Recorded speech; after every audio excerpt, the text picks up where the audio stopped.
para gente que cresce no negócio, ou que o negócio acaba, pero de maneira estratégica, nós precisamos comparar se ele para atrair fora o cliente que por pagar, so tu rende não por pagar.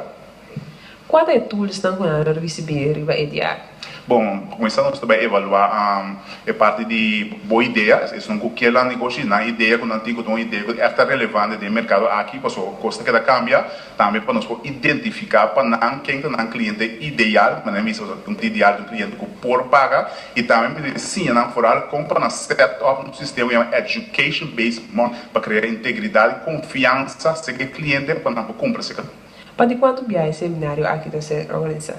Bom, nós temos diferentes seminários acaba, então essa aqui está nós vai fazer enkele nós algo especial, do normal é mais alto, pero bem isso não tem sempre bem, então nós diz para não tem excusa mais, nós vai para esse solution for para não por bem, que nós vai ter diferentes seminários, fora nosso seminário da hobby prático para ele não mira que está mais relevante que disse na escuta. Como é que para o seminário no ano passado? O que estava a reação de ele para participar?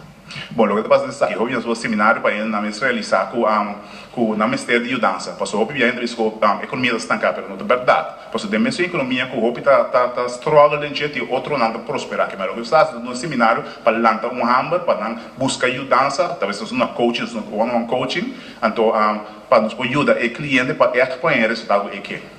Mas ele tirou assim é televidente não curioso. Então nós não temos. Bom, mas isso acaba então importante, hobby gente que diz que hobby empresário diz que mim, não tem problema para não cliente. Então o problema está como já não sei que não cliente ideal, então brand na mesa, na todo tipo de gente. Mas cliente ideal tá um cliente de problema agora aqui, dois cliente que é problema solucionar agora aqui e três fora, isso aqui mais importante é por pagar. Se não está o cliente ideal. Não, nesse seminário aquilo toma lugar. Vai dar no hotel de 2 horas para 6 horas, então para early birds somente 100 florin e na porta 295.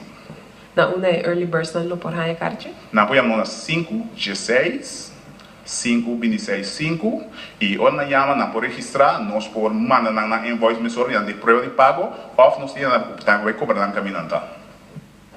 Prometo nos passa para o pronóstico de